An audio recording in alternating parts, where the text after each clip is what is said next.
اليوم سنتكلم عش سعيدا. مثلا وفرضا أنت تقف خارج قفص الأسد، خارج قفص الأسد، وفي القفص أسد يصرخ ويزأر ويهدد، هل تخشى أم تبقى بعيدا وتضحك؟ سؤال. فرضا رجل حكم عليه بالإعدام وهو على حبل المشنقة يهددك، سأقتلك، تضحك أم لا تضحك؟ لماذا؟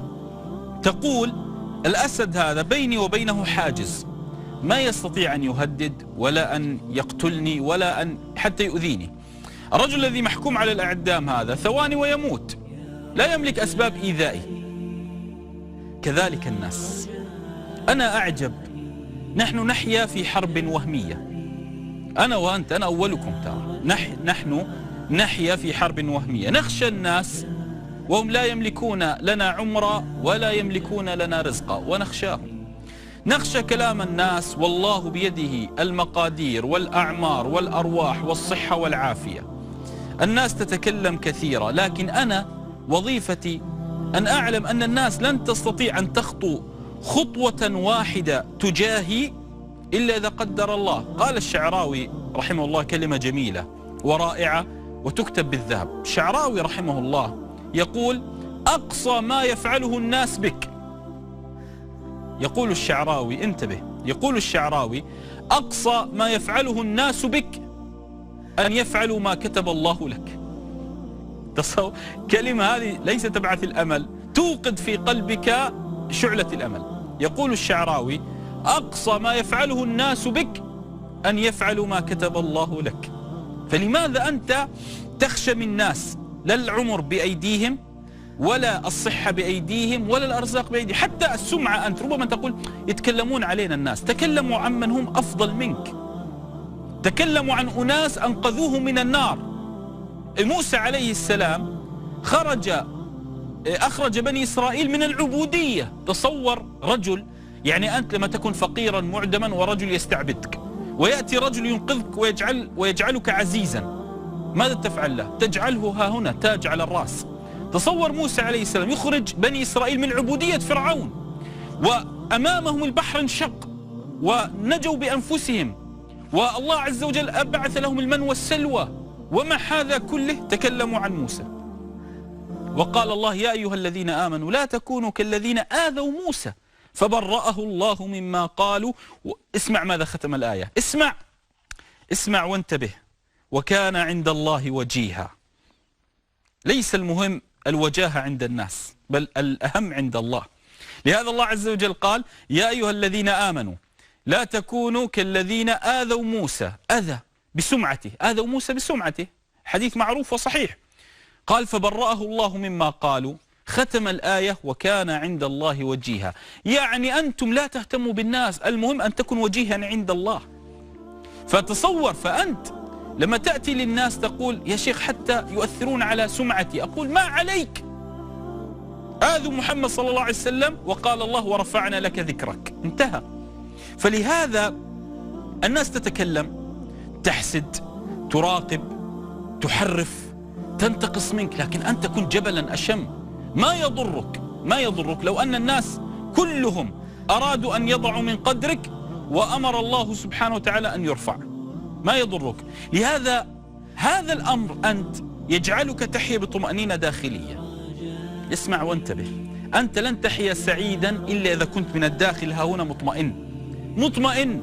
أنت إذا من داخلك مطمئن كان كل ما يجري من حولك اطمئنان. لكن أنت إذا حييت حياة حرب نفسية من الداخل، سترى أن كل الناس أعداء، كل الناس يتربصون بك، أنا سأهاجم، تغضب على أي كلمة، لأن النار تشتعل بقلبك وتريد قشة حتى تشتعل بها، قشة من أي كلمة. لهذا يجب أن تكون مطمئنا حتى من الداخل حتى تنبعث السعادة من ماذا؟ للخارج. لهذا أنت لما تكون مطمئنا من الداخل تمشي في خط مستقيم ويكون لك هدف. أما إذا انشغلت بالناس تتعب ويضيع الهدف. هل رأيت نبي يدافع عن نفسه؟ حتى محمد صلى الله عليه وسلم قال مجنون. هل رأيت النبي صلى الله عليه وسلم يقول: لا أنا لست مجنون، أنا عاقل؟ اسمع،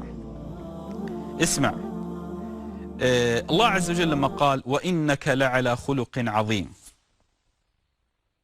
ماذا قال بعدها؟ ما أنت بنعمة ربك بمجنون.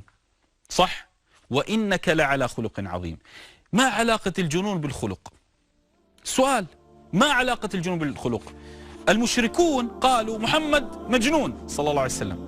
المجنون غير مسؤول عن تصرفاته، المجنون غير مسؤول عن تصرفاته، وربما المجنون يتصرف تصرفات غريبة خارج الأدب والواقع.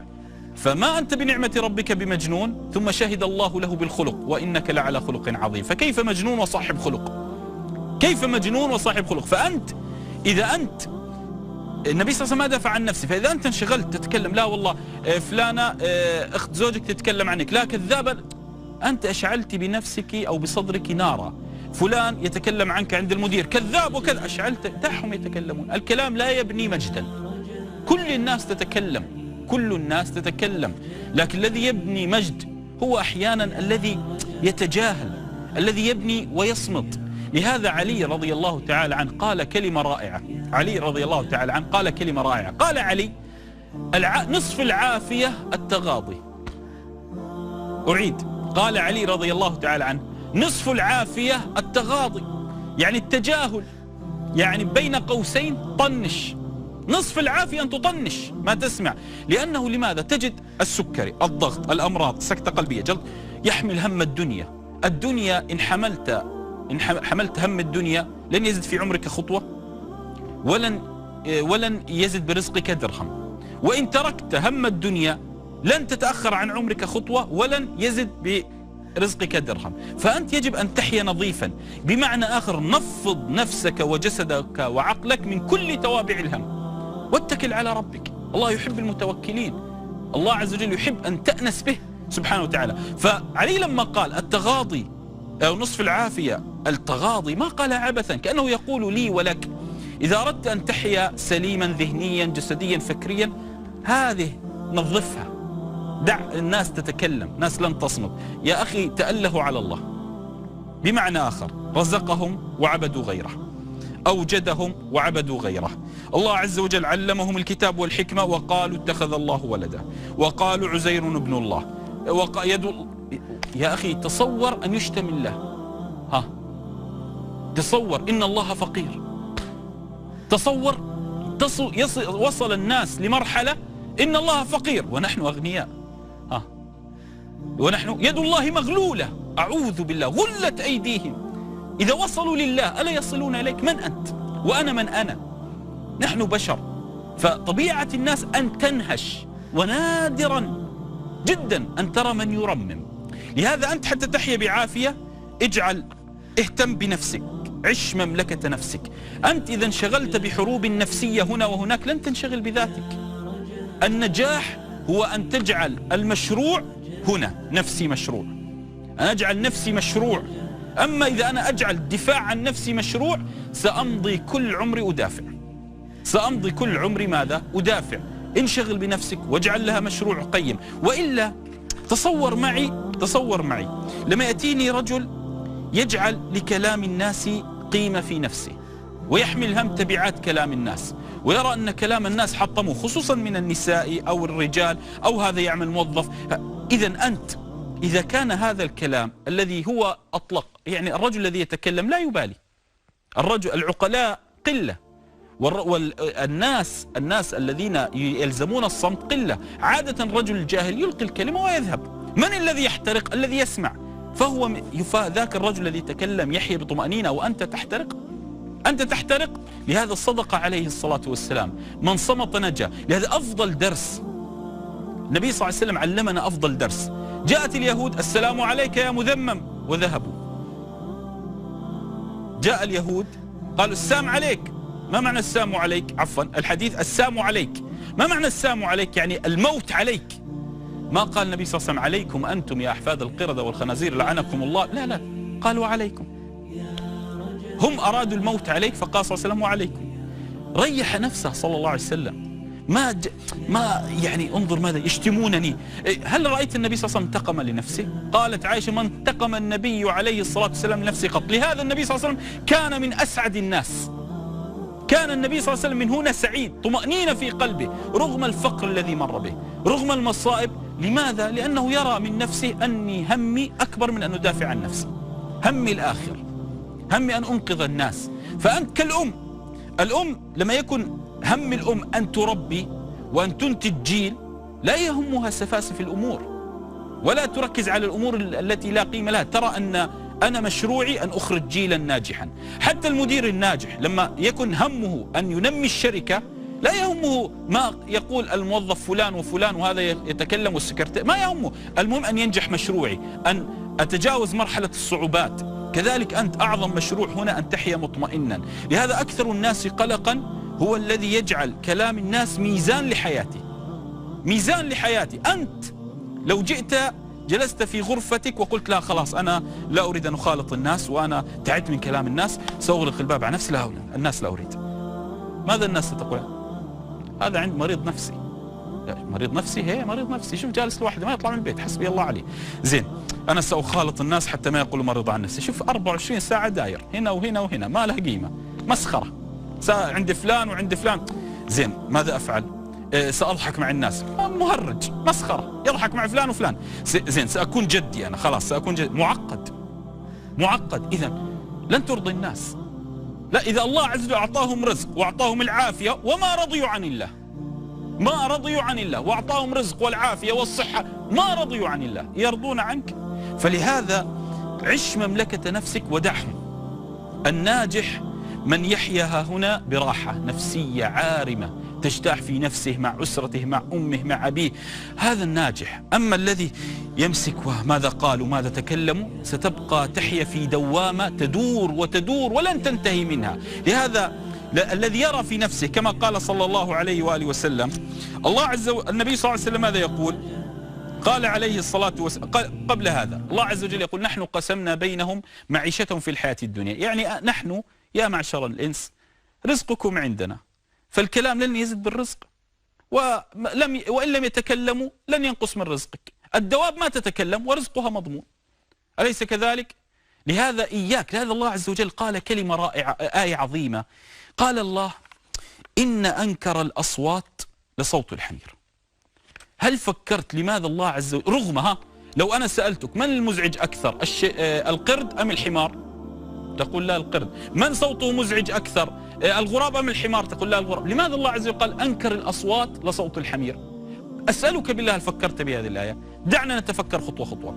الحمار أعزكم الله، لا نريد ورق، نريد أن نتكلم درس تفسير. عادة الحمار قصير القامة، الحمار قصير القامة، فلما يدخل في المرعى في عشب طويل لا يرى من حوله فيبدأ يأكل، فحتى يستدل على القافلة أو يستدل على قطيعه يصبح يصرخ ينهق، بمعنى أنا هنا تعالوا، ينادي على قومه بالصراخ وهو في رزق ومرتع. فالله عز وجل قال لا أنكر الأصوات لصوت الحمير، بمعنى أنه لا يهتدي لقومه إلا إذا قام بالصراخ، إلا إذا قام بالنهيق.